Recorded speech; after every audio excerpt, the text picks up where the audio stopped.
of the voice. So this is a session dedicated to PhD students from Italian universities in Emilia-Romagna.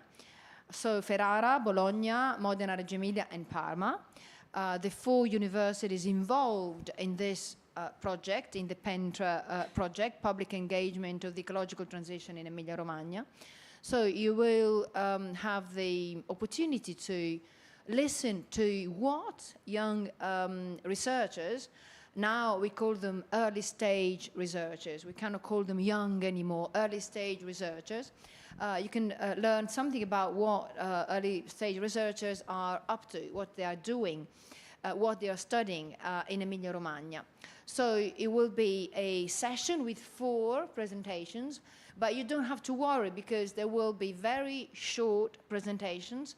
So it's also an exercise. They have they are supposed to have 3 minutes, but then yesterday we discussed the duration of the presentations, and we have agreed that it will be, maybe then you can translate this, that we have agreed that it will be up to 4 minutes, but they cannot talk for longer than 4 minutes.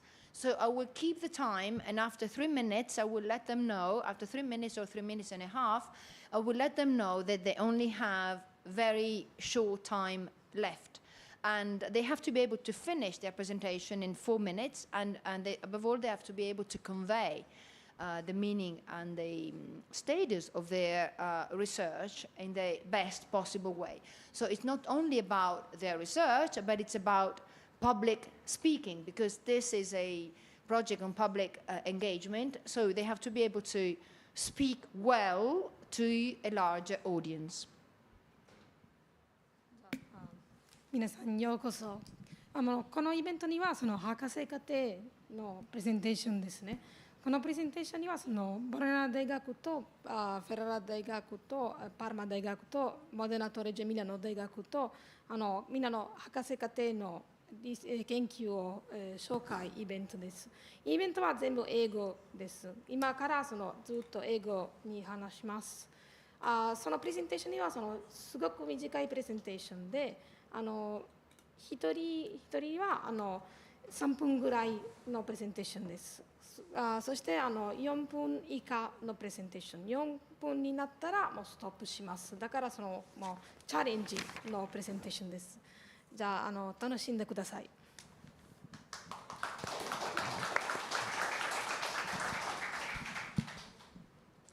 So the first speaker, would you like to speak from there or from the podium? I think the podium would be good because it's public speaking, so everything has to be done properly.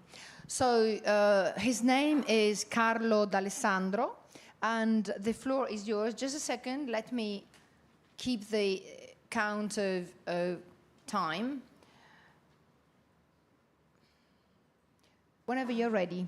Okay. So how important is a smile? Definitely is not just about teeth. A smile is about function, aesthetics, and social connection. With the aging of the population, dentistry must provide and guarantee natural smiles that last over decades without failures, without repeated intervention, without compromising the quality of life of patients. My name is Carlo D'Alessandro. I'm a PhD student and a dentist at the University of Bologna, and my research focuses on innovative dental materials that should combine strength, aesthetics, and longevity. So first of all, adhesion is the foundation for long-lasting restoration. My research focuses on new strategies and approaches in order to stabilize the 2 main components of the adhesive layer. We have the organic components of the tooth structure. Indenting is mainly represented by collagen fibers, and the resin components of the adhesive systems. If these 2 components are stable, the bond itself will remain stable over time. Let's move on aesthetics. In dentistry, aesthetics means biomimetic, natural smiles. We are nowadays investigating about universal single-shade composite materials for dental restoration. They should have chameleontic properties. What does it mean? It means that they can simulate the color of the tooth surrounding structure, guaranteeing a perfect color match between tooth and dental restoration, providing natural smile and, of course, happier patients. And finally, longevity is one of the crucial points for dental restoration, of course. Nowadays, with the introduction and the development on innovative products in the market, it's so important to test their performance over a longer period of time. And sometimes it's not so easy to do it clinically, it can be challenging, time-consuming, and demanding. That's why in this context, doing some artificial aging laboratory settings is the best solution in order to try to test and investigate both mechanical and aesthetic properties of dental materials in a laboratory settings for a long period of time, simulating a clinical scenario. And that is particularly true for dental ceramics. Nowadays, zirconia is one of the most innovative materials at all. So in conclusion, my mission should be clear: try to translate the scientific evidence into long-lasting and natural smiles. And this is possible just with the collaboration between researchers, clinicians, of course, but also companies and industry. So everyone who would like to join me in this mission to make this vision a reality, it will be more than welcome. Thank you, everyone, for the attention.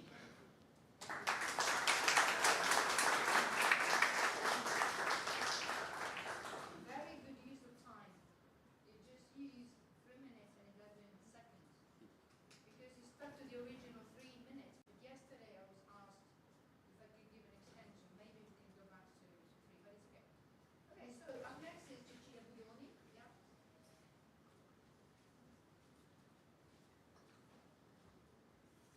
So, thank you very much for being here, and I would like to start my presentation just posing a question to my auditory. Do you know what is dolce vita?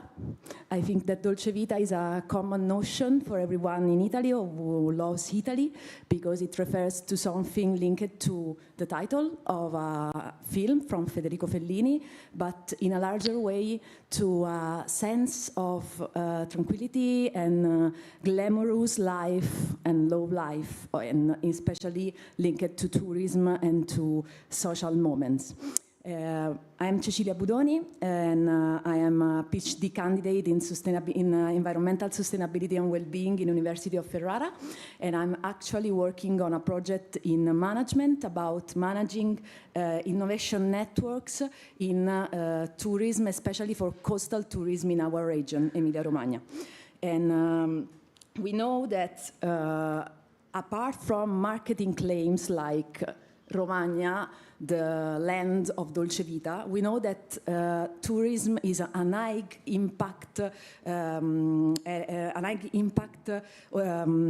sector for our territory, but for every territory in every part of the world.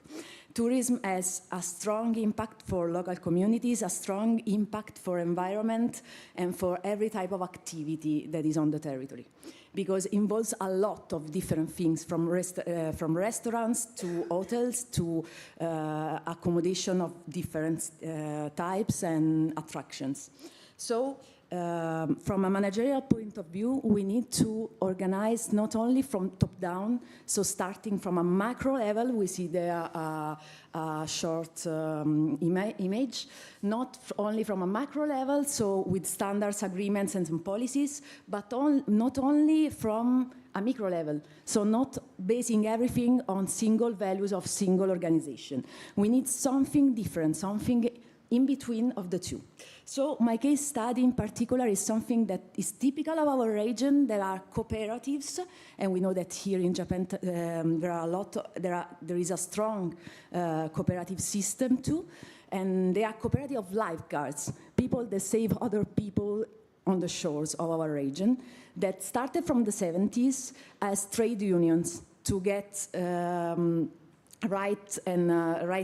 payments for their work. And then finally, right now, they aggregated all the concessionaries and all the people that manage our beaches, our shores. And right now, there's something that are in the middle between a macro level of institutions that in the network are very important and very relevant for the management of this network, but also they are not the single firm, they are not the single company. There are something in the middle that try to make something for all the territory. And not only, but they also have a lot of problematics because everything is not so simple, cannot be so simplistic. But they also have strong positive points, like a strong involvement with local communities, a long history of working in that territory, and also a strong commitment to environmental sustainability. So thank you for listening to my presentation. I hope that you find it interesting. Thank you.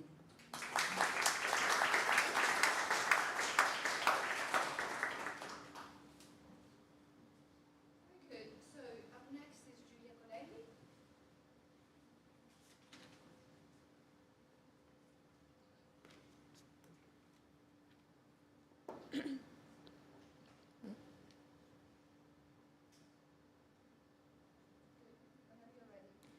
Waiting for the slide. Okay. Okay, good afternoon. I am Giulia Colelli, and I'm a doctor in Japanese studies at the University of Bologna. Today, I'm going to introduce my research, Surviving the Catastrophe, Hybridity and In-Betweenness in Japanese Dystopias After Fukushima. The project aims to explore how anxieties relating to the contamination and the erosion of the human body have been re-elaborated in 5 dystopian texts from post-Fukushima Japan. The main objective is to understand how these works reflect and reimagine fears of contamination and mutation of the body through hybrid figures that blur the boundaries between species and between the human and the non-human. To do this, 2 different approaches are adopted. The first one is a synchronic one, which identifies recurring themes and leitmotifs through a close reading of the texts. Then we have a diachronic one, which analyzes the historical and cultural evolution of this representation over time, considering works written in Japan from the 1950s to the present day, since Japanese dystopian narratives after World War II also respond to anxieties relating to nuclear contamination in the wake of the atomic bombings of Hiroshima and Nagasaki. So 5 works are analyzed within the corpus. It's 3 novels, 2 novels, and 3 manga. So Ado by Amano Jaku imagines human-plant hybrids with superhuman strength, while Full Night, Furunaito by Yasuda Kasumi imagines a botanical transition that transforms humans into botanical specters, capable of producing oxygen in a world that desperately needs it. Then The Factory, Kojo by Oyamada Hiroko looks at the relationship between work, capitalism, matter, and exploitation, where workers transforming into animals is a symbol of both environmental contamination and of a final escape from capitalist society. Then Okami Raizu by Ito Yu imagines a future Chinese and Russian occupation of Japan where military experiments are conducted, resulting in wolangs, hybrids between wolves and humans, symbolizing a diversity and contamination that is still little tolerated in society today. And finally, Kentoshi, The Last Children of Tokyo by Tawada Yoko, images a Japan corrupted in its territory and body by a new nuclear disaster. Following the synchronic and diachronic analysis, a 4-stages evolution of this representation of hybrid figures in Japanese dystopias in pop culture is proposed, starting from the end of World War II. First, monsters symbolizing nuclear danger. Then the second one, anomalies unable to adapt to capitalist society. Then the third one is corrupt figures with a huge destructive potential. And finally, in the present days, we have positive post-human identities that represent a diversity that can enrich and transform our conception of humanity. The texts in the corpus, this one that you can see there, all belong to the last category, since they contribute to overcoming the anthropocentric paradigm, proposing a post-human ethic that recognizes the interconnection between humans and non-humans, and sees contamination as an opportunity for renewal. In conclusion, this research emphasizes how Japanese dystopian narratives, through hybrid figures, offers us powerful tools to think and rethink our position within the Earth ecosystem, also going towards environmental change and the green transition. So allowing us to imagine a future that is beyond the human, where contamination can become a path to new identities and possible worlds. ご清聴ありがとうございました。Thank you for your attention.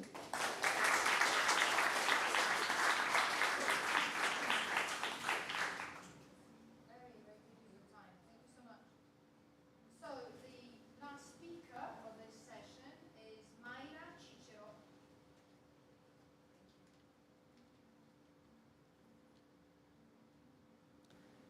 Good morning, everyone. It's a pleasure to be here. I'm Mayra Cicero, a PhD in natural science at the University of Bologna. So scientists have long been called upon to answer complex questions. For example, how will the living world respond to climate change? It's clear that such complex and structured questions require equally structured answers. Answer that research is often unable to provide because it lacks long-term data series from which to extract models and test prediction. But the historical collection can help us. These collections are fundamental in the context of biological conservation and ecological analysis. They are a physical representation of historical flora and fauna, and this collection provides essential data for reconstructing the historical distribution of species, monitoring environmental change, habitat loss, and comparing the past with the present. Specifically, insects have been recognized as excellent bioindicators. Their reactivity to ecological change, along with their ability to colonize a wide range of different habitats, make them ideal tools for monitoring environmental quality, ecosystem health, and the effectiveness of conservation policies. In my thesis, I sought to evaluate the potential of entomological collection as a tool to support climate change research by asking, first, how was the nocturnal lepidopteran fauna of the Lucca happenings change at the species level 45 years after the last systematic sampling? And second, what is the composition of this community found and which species are predominant? And third, how is the climate change affecting phenological and distributional shift in this insect group? So my analysis suggests that the observed change in moth communities between the historical data and the most recent one are the result of a general trend driven by large-scale effect. Therefore, it's not surprising that the temperature increase in the study area had an impact on the biodiversity of the entire moth community, particularly in terms of species composition based on their functional traits. For this reason, it's necessary to develop conservation strategy to mitigate the negative impact of climate fluctuation, preserving critical habitats, and facilitating the connectivity of this habitat to all of our species movement. So, thank you for your attention.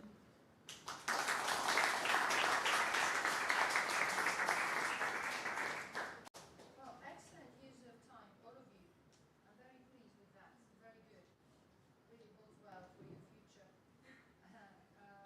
Okay, so now we can start our discussion. The first question is whether there are questions from the audience. Yeah, you're right. I don't know why I want to use my voice with that microphone. So, are there any questions from the audience? Maybe later on I will start. No, there is no. I thought there was a hand raised, but no. So I have a question. As you could see, we have had presentations from very different areas of research, starting from dentistry, and then we moved to culture and management of culture, economic management of culture, literary studies, and zoology. I don't know whether, because this didn't come out, are you more towards ethology or genetics? What kind of study is it? Zoology, good. So very different branches and areas of study. And the first question for you, each and every one of you, is considering your background and your specialization, how would you define your project original? Why is it original? Why is it innovative? Why is it original? Who wants to start? Honest, right? Honest. You want to start? Okay. We will go 2 microphones. Okay, good. Okay.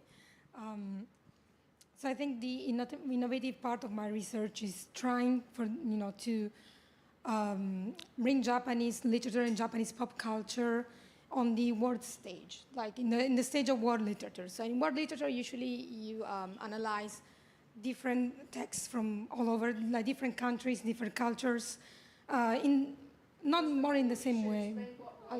Yeah. Yeah, world literature is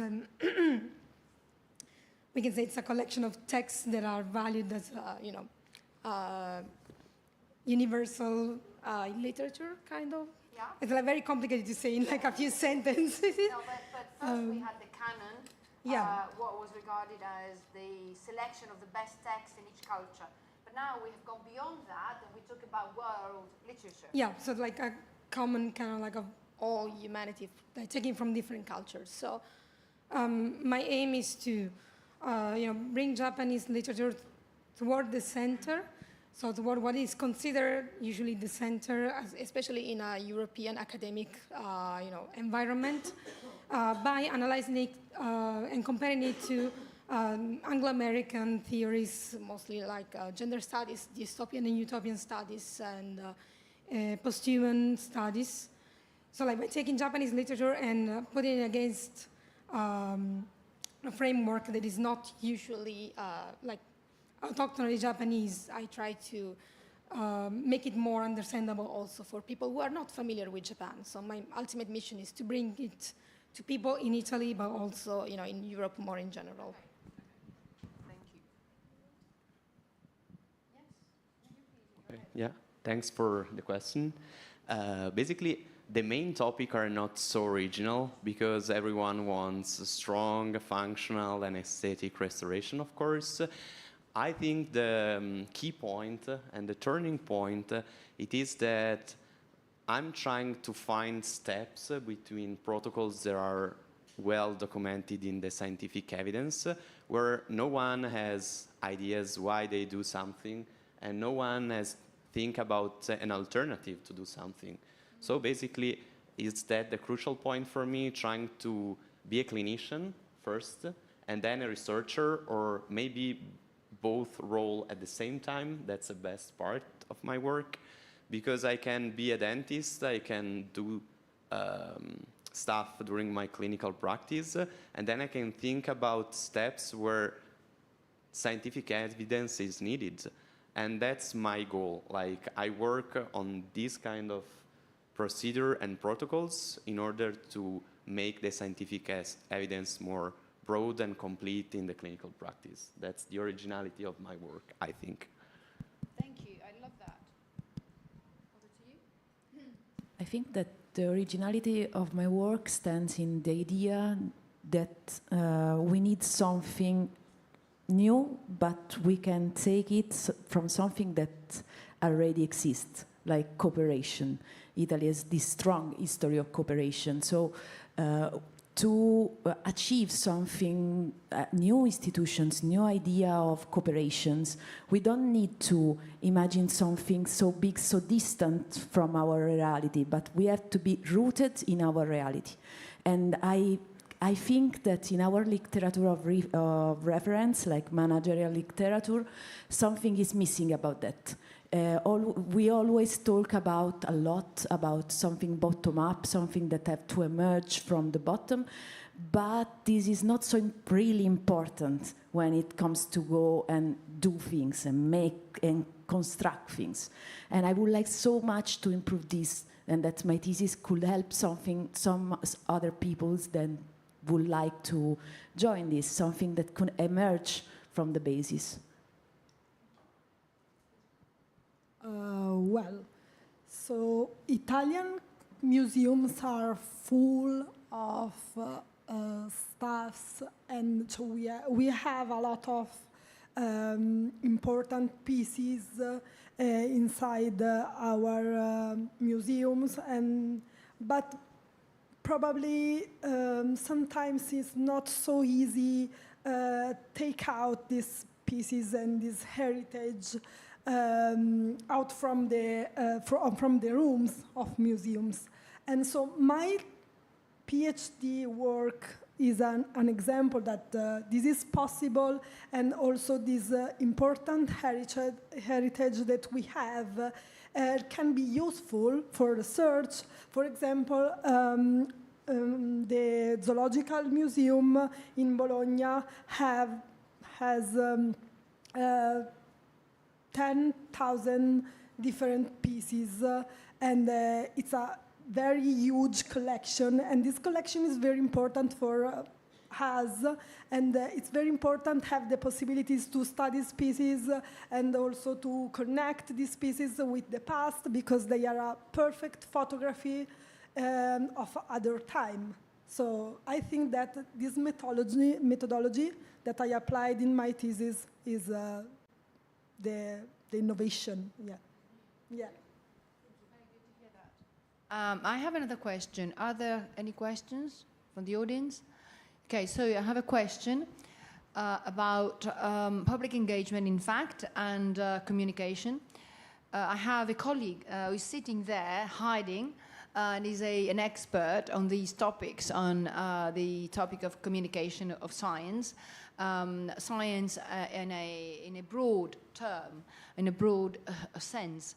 So the question is whether how you communicate, how you try and convey the sense of what you're doing to whom is something you ask yourself, something you're working on, something that is among your goals. I mean, the goal, of course, is to be published, to maybe pursue an academic career, but I would like to know if this topic of being able to reach out is also one of the topics, and if so, how you try and achieve that. So you started first, or maybe we go back to you this time. You have to think. You can have a few minutes, 2 minutes to think. It's a difficult question. Yeah. I think that it's not easy to communicate these items, and in particular, I found really difficult to, to pass the message of how of the importance of biodiversities, and also the importance to protect them, because. For example, everybody doesn't like insects. So it's not easy when you work with insects pass this message. So I think that this is very tricky sometimes. Yeah, I wanted to add something about that. You're very right. At the University of Ferrara, the PhD program in environmental sustainability and well-being is coping or dealing with that very problem. For example, there are projects on, for example, I'm thinking about a project on wolves, or a project on bears, or a project on butterflies. So those projects seem to be more palatable. While if you start studying amphibians, I remember a very, very good project on amphibians, and that was one of her issues. Because also when we talk about intrinsic or extrinsic motivations to understand biodiversity, or even to fund projects, the animal you want to care for and you want to try and preserve is very important. We all love bears and we all love deer, but not everybody loves amphibians or snakes. So this is a very important point to be able to communicate and to engage the audience I think is key to what you're doing. Thank you for this question. It's very interesting because I always ask myself what I'm actually doing to spread something. It's not like my first thing I think in the morning, but it's something that in my work comes out. Exactly.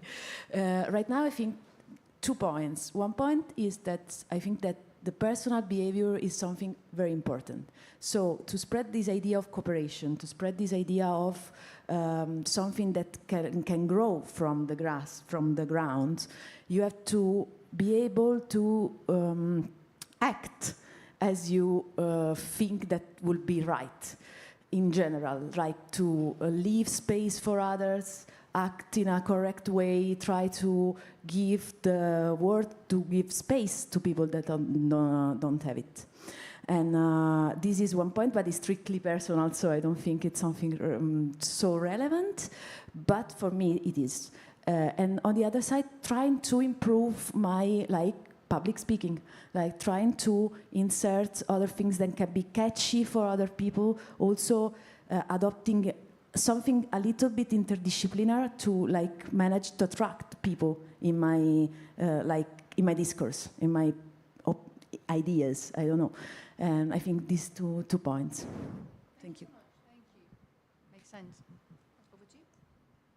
Okay, so actually, in the Japanese section of the Department of Modern Languages and Literature of University of Bologna, we focus a lot on public engagement. We do have a cultural association, which is usually staffed by us PhD students and also the graduate and undergraduate students of Japanese studies.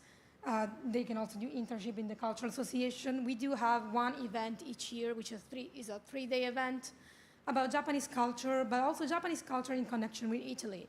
The main point is to foster multicultural, communication, to bring Japan close to Italy, but also Italy close to Japan, to make people think about diversity, culture, and what makes us, actually the same people. We are, from Italy, people are from Japan, but ultimately we are of the same, made of the same stuff. So cultural communication is the main point. We also do meetings with schools. We have a project, a PCTO project, which is kind of a small seminar for high school students where they can learn skills. We mostly focus on writing and of course thinking and thinking about literature, thinking about culture. But the main point is transmitting this message, transmitting what we do as an academic research to people, because the main thing that literature and culture makes you do is think and reflect. So if people can think and reflect about their own life, their own society through the text, which can be visual, can be literary, can be movies, games. We do pop culture in all this stuff, and we think it's very, very important. That's definitely a good question. So basically, I think humans are social animals. It's not my citation, but of course. So it's so important to communicate his own work. I think in my field, you should have two audiences, specialists and general public. Regarding specialists, I think it's so important to attend conferences and congress and so on, try to spread your own research. And I'm also have the honor to be tutor at the dental course at the University of Bologna, so I can spread the result and the data of my research to young and curious dental students, and I think it's so important. Regarding general audience, there are, I think, two main possibilities. One is speaking and talking to a big audience during, for example, Prevention Day of Oral Disease, and it is a good opportunity to try to spread ideas and research. And for me, in my personal life, I'm trying to spread research, data, and information to my friends. There is always someone who come to me and ask some dental information, dental curiosity, and I think it's the best and maybe the most efficient way to try to spread knowledge about my field of specialist. Thank you so much. I have a last question. If nobody else wants to ask anything. So I have a last question, also not particularly easy to answer. What do you think you can do with your PhD? It's a bit tough, I know. Not just in terms of jobs, of course, also jobs. What is the ideal job you have in mind? That is something I think is worth discussing. And then what you think you can do if you're able to get to that ideal job or that job path that you have in mind.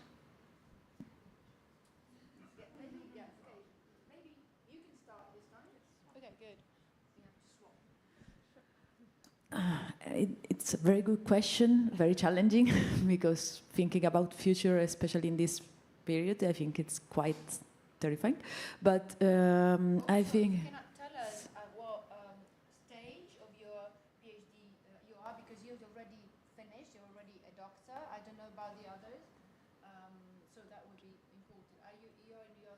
I'm a third year, yes. Yes, I think that apart from searching job, a good job possibly, I think that with my PhD will be possible for me to get more and more engaged in something useful, in something that could help to enlarge the sense of participation in the management of our world, our culture, our tourism, that is always a sector very complex, that could empower people. I would like so much to be useful to empower people, not only with my single action, but also with a team or something like that. I think that it will be a very nice idea of future for me. I finished my PhD, so it's a very good question, because it's not easy to understand after your PhD what are the way, what is the way. But I think that first, PhD is a personal satisfaction, so I'm very proud of it. Yeah, and second, and this is strictly with the theme of my PhD, with the aim of my PhD. So this is, for me, is a pass for the scientific community. So this is a key point to make the difference, maybe in the future, with research, with my ideas, and so I hope to make the difference in the future. That's it.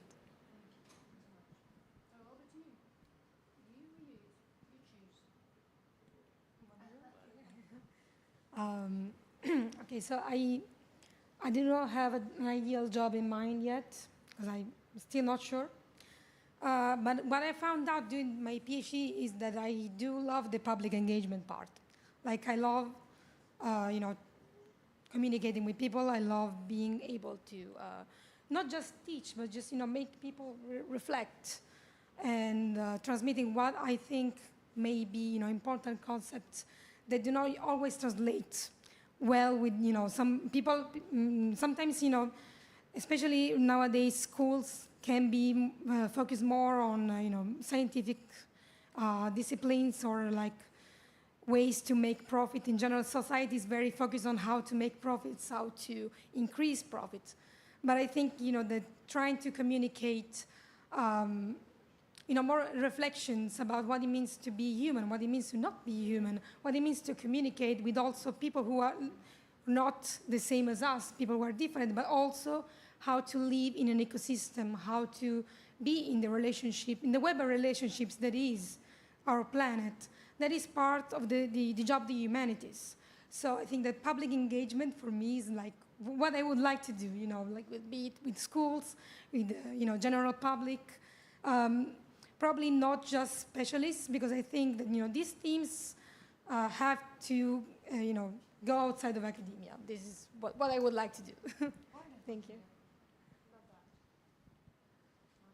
It's so difficult to think about the future, and I think I would like to be a better clinician, a good dentist, and to be better, I think the PhD program is so important. So now I'm in the third year, so I need to finalize my thesis in like less than 1 month. Yeah, need to rush. And I think, To come here, I mean, was huge because you must be finishing, right? yeah, it is. But it was, I'm so honored to be here, to be honest. And I think with research is the only way to do to be a better clinician, because I would like to be an evidence-based dental professionist. That's my goal. And without a scientific and research, background, I think it's not so easy to be a good one in everyday clinical practice. So I will be proud of me when my patients are proud and happy of their dental restoration. Thank you so much. Okay, so I think we have come to the end of this session.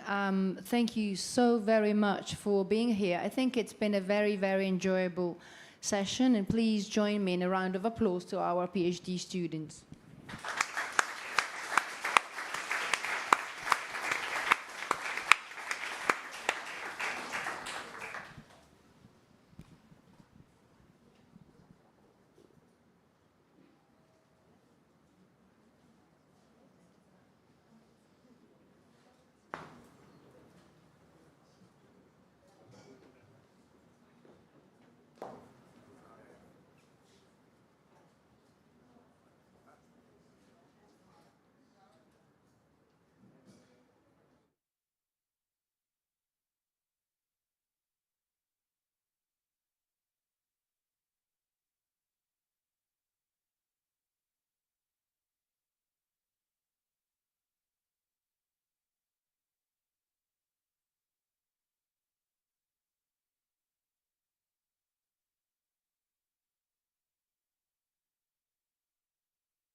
Okay.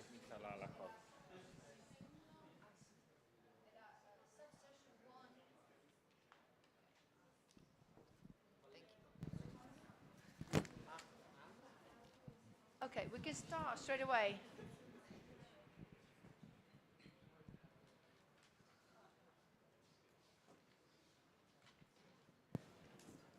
So, yeah, thank you.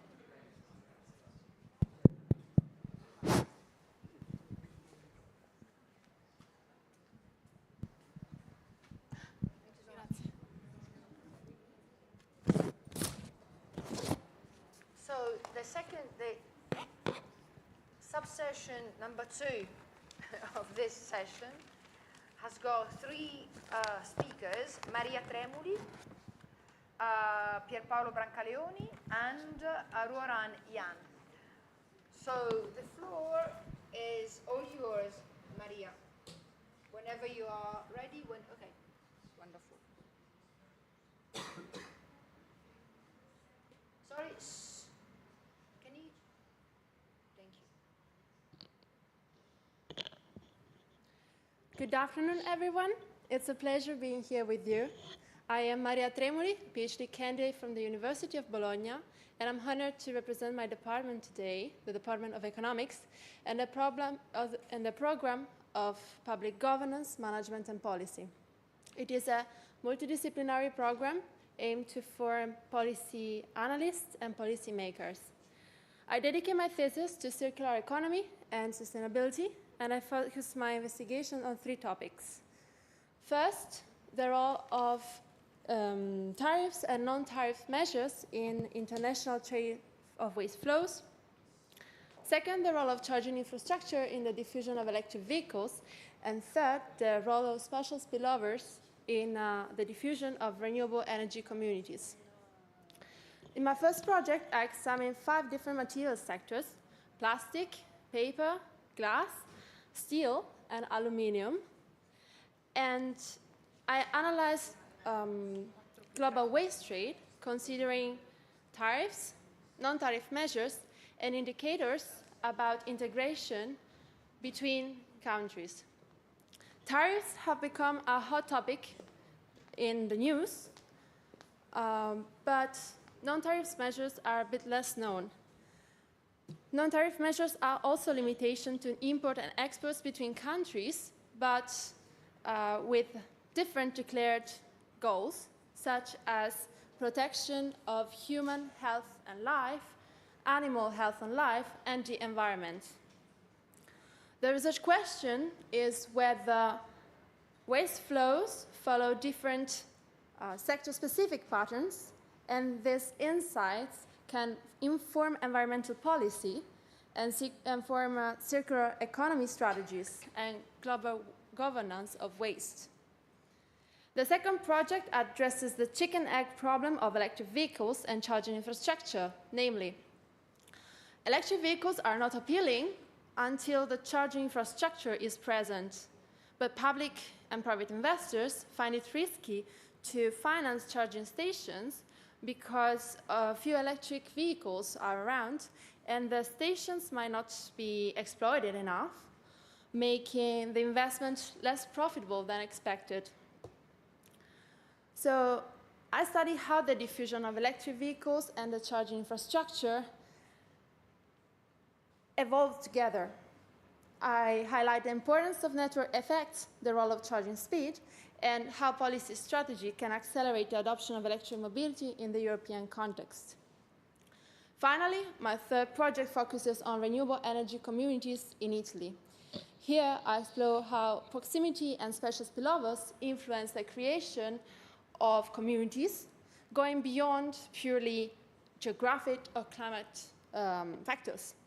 I found that neighboring examples and local environmental awareness and circular economy orientation and the digitalization of services all play a key role in supporting the decentralized energy transition. And together, these 3 projects provide complementary perspective on how trade, technology, and local communities interact, shaping more sustainable and circular economy. This is everything from my side. Many thanks for your kind attention. Thank you. Very good. Thank you, Maria. Thank you so much. Now, thank you. Now it's the floor is to Pierpaolo Brancaleone. Good afternoon, everybody. Thank you for being here. My name is Pierpaolo Brancaleone. I am a postdoc researcher at the University of Bologna in the Department of Industrial Engineering. So, Department of Industrial Engineering. Industrial. Sorry, I Yeah. didn't get that. Thank you. For decades, humanity has dreamed about flying cars, from TV show to fiction. And this dream today is closer to reality than ever. And this is thanks to the innovation of urban air mobility, which encompasses flying cars and drones for rescue operation, agriculture, point-to-point travel, and stuff like that. But the main problem that still limits the protrusion in the market of these devices is represented by the range and autonomy of the conventional pure electrical layouts. And this is where hydrogen fuel cell can change the game. A fuel cell is an electrochemical device that basically converts hydrogen into electricity, producing just water vapor as byproduct. And moreover, has very high efficiency and almost no noise. And this is important because we try to design a drone for a single-seater, 8 rotors drone, which starting from the electrical layout tries to be also fueled with hydrogen, so coming to an hybrid layout. So we have hydrogen and the electrical stuff. So with hydrogen, we are able to store up to 5.8 more energy than the baseline, and this allows, in the same time, to maintain the key features of the electrical baseline configuration, so zero tailpipe, low noise, and pure electric drives. And the results are interesting because thanks to hydrogen, which is a carbon-free molecule, we are capable to increase up to 3 times the flight time, so a very higher range, with a zero local emission and with lower overall lifetime CO2 emission and pollutant emissions in terms of less than halved emissions. So I want to conclude with a quote that states that innovation is just about decision and the rest is merely technical. So today we have decided to act, and tomorrow we will fly. Thank you very much. Spoken as a true engineer. Okay. Sorry? Exactly. So now it's the turn of Ruoran Jan. Hi, everyone. I'm Ruoran. I'm a doctor in University of Bologna. I'm from the Department of Architecture, but my major is about acoustic. So maybe some of you are familiar with this subject. So let me start with a very simple question. Can we listen to nature to forecast a storm? So I'll introduce you the recent research of mine, and we basically simply set the microphone in the city or in the wild. So we capture 2 sounds. The first one is the rainfall.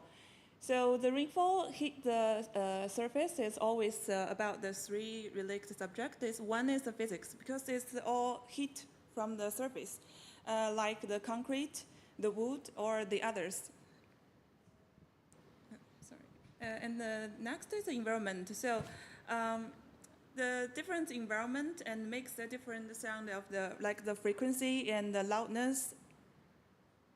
And the last one, it is a very important one because we can calculate the per second sound, because even in the like a climate or the hydrology, they cannot calculate the this kind of level, like per second. They usually per minute or even per hour.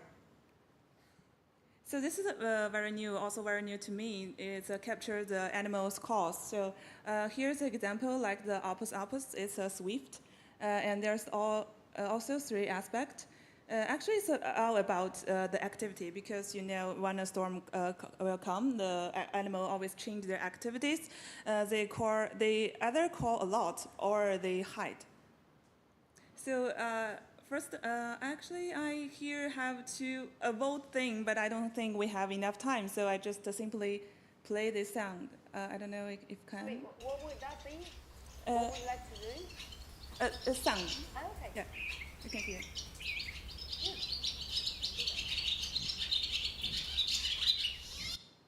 Okay, this is first one. A second.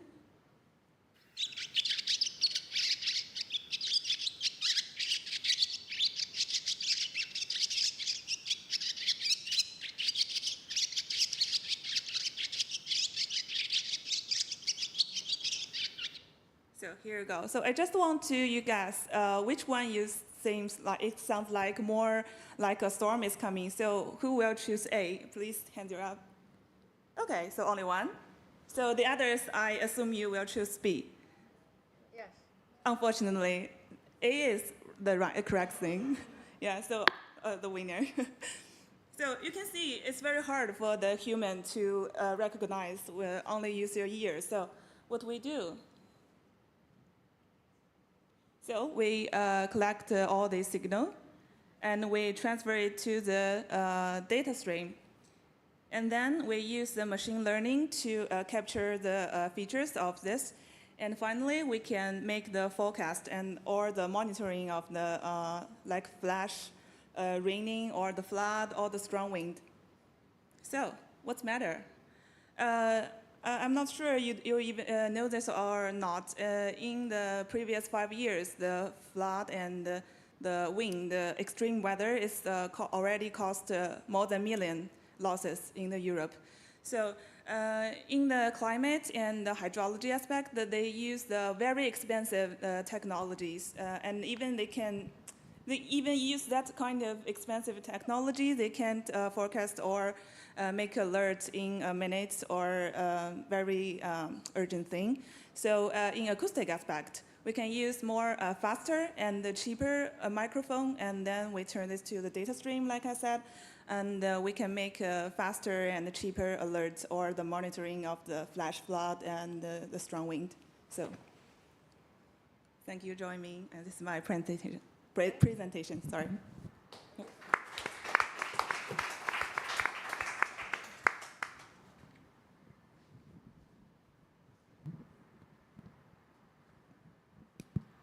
So I have a question already for each and every one of you. So we have got an engineer and well, you studied international studies or more like political sciences? What kind of, it's you, yeah.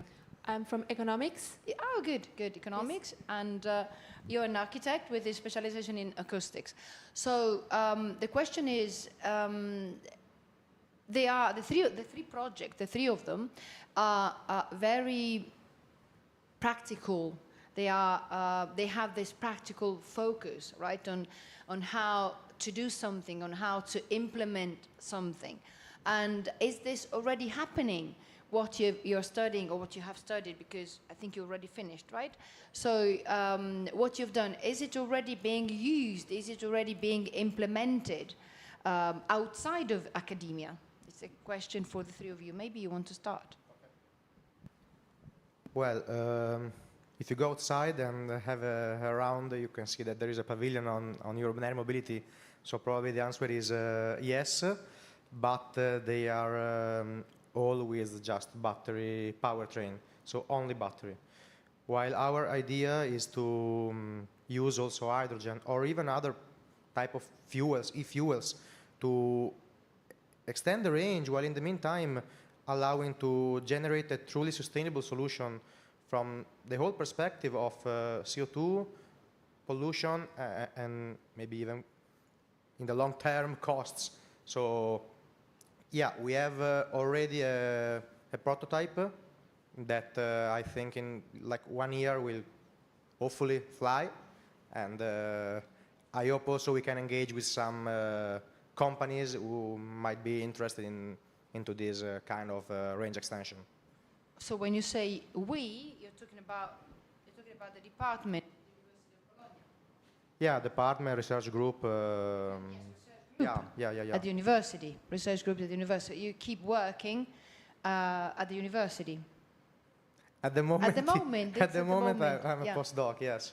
Yeah. You're a postdoc. Yeah, this is what I wanted to know. The outcome of your research. So at the moment, you are a postdoc, so you are connected, very much connected to a research group, right? Yeah, also because in Italy there are not that many companies that work on this kind of vehicles. Because the second question would be funding. You will, I guess you need funding to keep testing, right, your prototypes.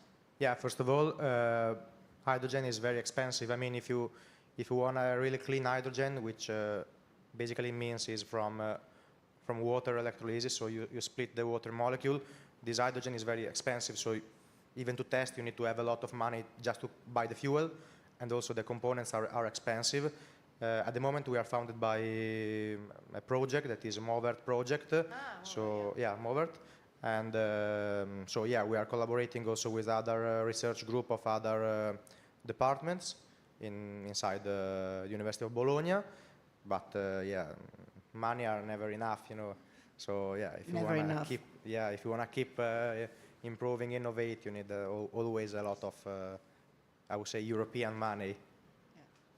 And not only an extra European money. Maria, what about you?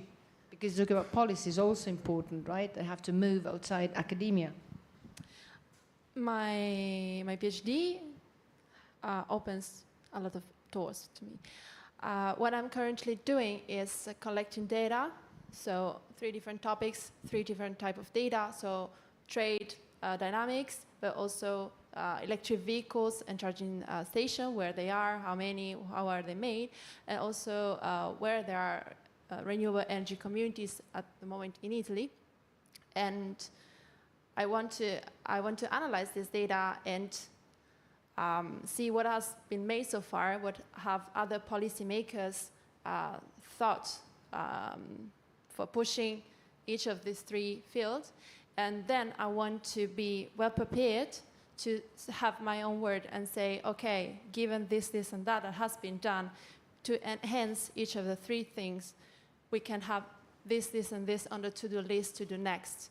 So I think my work can give a contribution both in the academy, in the university, but also in institution or research institutes. So I think it has a broad validity. Thank you so much. Then over to you, Roran, right? Yeah, it's Roran. My research is very, very beginning. But I actually have sent this application to my Marie Curie postdoc. Yeah, so now you all know my secret. So just kidding. I really, really want to make it happen because when the flood came to Bologna, I am living in the most vulnerable street, my apartment. It's it's highest level of the flood. Yeah, I'm living in that street at that time. So I saw a lot of lost and a lot of destroy of the construction. So that's really touched me. So this is the beginning, I think. What can I do? And because now I'm a doctor, and that time I'm a PhD, so I really think about why and how I can do this with my expertise. So I found out some of the research in the world, they have now find some way to make this alert and monitoring in their way, in acoustic way. So it's, like I said in my presentation, it's a more faster and more cheaper way than the climate aspect. So I'm trying. I really want to make this happen. So yeah. Thank you so much. Very convincing. The 3 of you, very convincing. I have a question from the floor, right? I have a question. Yes, I think you need the microphone. I'm sorry. Yeah, you do. Sorry, I just wanted to ask, because I'm very not knowledgeable about sustainable urban air mobility, but these kind of drones, what can be used for in urban areas? Like just practical... For urban area, generally they can be used for like point-to-point travel, like from one station to the airport, for instance.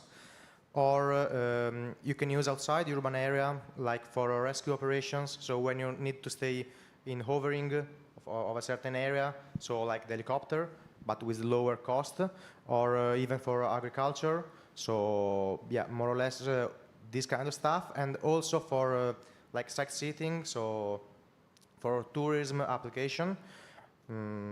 Yeah, I would say that these are more or less the interesting point. Of course, there are also concerns about privacy or urban air mobility corridor, for understanding from the policy-making point of view where these drones can or should fly, the height. So there are still a lot of concern from the policy point of view.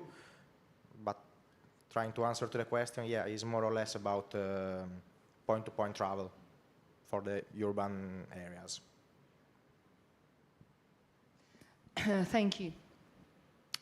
I have a last question, again, a bit provocative. How interdisciplinarity is your research? I'm asking this because each and every one of us is very focused on their own core, right? Their own core is what they really care about, and that's only natural because we have our own priorities, we have our own interests, and I think it is key, it is fundamental that we ask ourselves this question. Apart from me and beyond me and around me, how can I dialogue with other researchers from other sectors? Also from a very practical point of view. So what do you need for your project to work? I mean, it cannot just be industrial engineering. So what else? What other kinds of expertise do you need? And the same applies to you. What other kinds of expertise and what other kinds of expertise? Well, yeah, the project, in general, this type of project that are really complex, because it's not just designing a small prototype, but you need to design a whole vehicle, so requires that you engage with different types of engineers, first of all, so the guys who works on flight dynamics, the guys who works on the battery, so you need to, first of all, try to learn how to speak with these people who probably are used to different world. And so this is the first point. And the second point is probably you need to be very good at selling things, because a lot of people that can show a drone for the first time for a urban air mobility, they say it's like flying on a bomb because of hydrogen. So you need to be good at explain why it's not like that. And of course, you need to also be able to engage with policymakers and everyone who can, in the end, put the money to get from the patent or from the prototype to final reality of the device. So yeah, I think that multidisciplinarity is a key concept for this kind of stuff that are still not completely on the market. Thank you. Thank you for your question. I would summarize interdisciplinarity with one word: complexity, because we do live in a complex reality. So by definition, I am already in two fields: what is economics and what is environment. And I have three topics, so I might take electric vehicles as an example. There is the element of economic feasibility of a project. There is the technical aspects of what a car is and how is it made. There is the charging infrastructure aspect, how stations are made, how many, and where to place them, and so on. There is the communication from the policymaker side, that has to be, the policymaker has to be aware of the situation, the technical situation and the social, economical situation of the country, the city where she is operating. So another very important aspect in my field is social acceptability, social acceptance. There are a lot of movements called "not in my backyards" because it's very diffuse behavior, so it's also about behavioral economics. A lot of people want to be green, but they don't want to take the burden of changing behaviors and bearing costs coming with this. And so yes, what I find really fascinating is I don't really have to think about just cars and charging infrastructure and the location, but also the feasibility. I have to think of a lot of elements together. Thanks. Thank you. Very convincing. For me, except me and or except acoustic, we also need someone from the hydrology. We have a hydrology background, of course. Except the academy aspect, I think the most important thing is the government, and that's is the hardest thing, I think, because sometimes it's because you not only need one person or one government from this, because for my opinion, the final goal, I want to set the data set, the monitoring set over the Europe. So this will make this research more I think it's more useful. So you need to contact with the government because I think it's more more related with the person, because one government is different from another, and another. I don't know how to see it, because it's very hard thing for me, because I am a foreigner, as you can see. So it's very important and also hardest thing. And another one I think is about the supercomputer, because you need because you will get a huge data. So you want to calculate and resolve all of that. You need the supercomputer. So right now, I think it's enough. I think it's enough. But if we can get more and more supercomputer, it can make this progress more fast. So we can make the faster alert. I think it's a very important aspect. Yeah. Thank you so much. I have a last question, and then you will be free to go. But this question is one that is particularly interesting to me, because I've been asked that question a number of times. So if someone young who has just earned their degree comes to you, I mean, with very good grades, of course, and expresses an interest in pursuing a PhD course, PhD program, but they're not quite sure, right? They would like to, but they're not quite sure. So they are thinking about it, and they're thinking about the advantages, the pros and cons, what would be if they decided to find a job outside academia, or whether it would be more interesting or better to try and do a PhD. So what would each of you tell them, of course, in an area that is close to you, in your own area of research? What would you tell them? This is a very nice question. If I am a younger me, I will say, follow your heart, choose what you're really interested. But right now, I am a doctor now. I just want to say you need to choose a group, because I think the group, the supervisor, is very important thing. If you can find something that, if you can find something, because if you, it's a very ideal thing if you find something that you're really interested in, and also have a good group and a good supervisor. It's a very nice and very lucky thing. But if you can't find both this very nice thing, and I think the most important thing is find a group and the supervisor. They have, they can teach you, and they have a lot of energy, I think. Yeah, they really focus on the scientists. They care about the scientists, so can make a better you. And you may find something that's interesting. Another interesting thing is not the different. It's different from what your original interest. I think it's a very good thing. Yeah. You gave a very good contribution to the conversation. I wanna continue by mentioning two main things. First one depends a lot about the person that you are. So if you're keen on asking yourself questions and you're curious to dig and look by yourself for the answers. So this is what I find myself doing, and I'm really happy about doing this by myself. So I investigate, I make myself questions that I see that they are relevant in the everyday life, and I'm happy to have access to data, to other elements that I can find my own conclusion about what I think about a topic. So this is the first thing, like an investigative side of the personality. And the other side of the answer I want to give is pragmatic. So do you have an idea what you want to do next? Where do you see yourself in 3-5 years? What is the type of life you want to have? Are you interested in traveling a lot?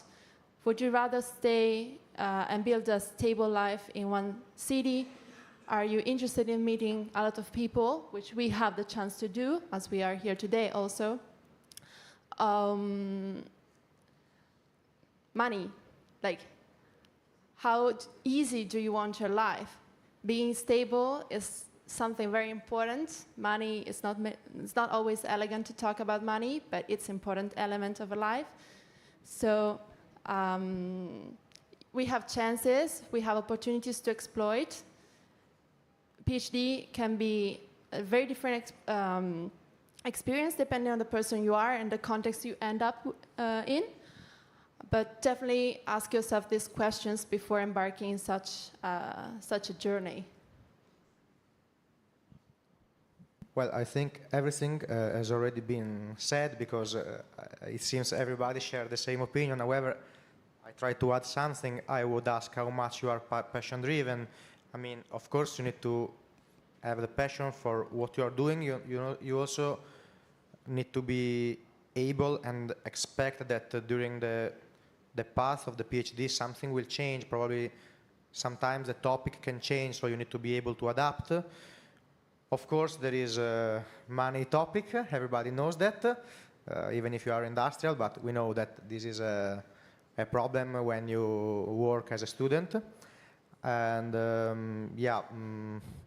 probably these are the two key points. And the third one is the group, how much you are free to, I would say, investigate what you are really passionate about, maybe even with respect to the topic that is funding your PhD. Yes, I think that is not an easy choice. I was quite sure, but many of my friends were not.